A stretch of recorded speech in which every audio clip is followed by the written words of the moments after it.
Welcome to Pindar Poetry. We hope you learned something new. You begin by creating the actual file, open Word and pick blank document or a template that fits your goal. Once done, set page size and orientation so your layout won't shift later, and adjust margins to standard or custom values. Make sure to enable Show/Hide Paragraph to reveal hidden breaks and spaces. This helps you understand why text jumps. Save immediately with a clear name and folder. Use Ctrl+S often so you never lose progress. Now organize content so it's reusable and consistent. Apply styles for heading 1, heading 2, and normal text. This creates a navigable structure and enables an automatic table of contents.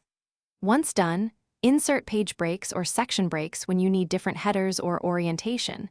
Use columns for newsletters. Make sure to set tab stops and use structured lists with bullets or numbering to keep alignment. You'll save time editing later because formatting stays centralized in styles. Finish by proofreading with spelling and grammar and read aloud to catch errors and awkward sentences. Hearing text often reveals pacing issues. Once satisfied, save as docx and export to PDF when you need a fixed layout for distribution. If layout looks wrong, lines jumping, odd gaps, turn on Show/Hide Paragraph and delete extra paragraph marks, manual line breaks, or section breaks. That simple step fixes most problems. If it still misbehaves, copy content into a... Thanks for watching. Consider subscribing if we helped you.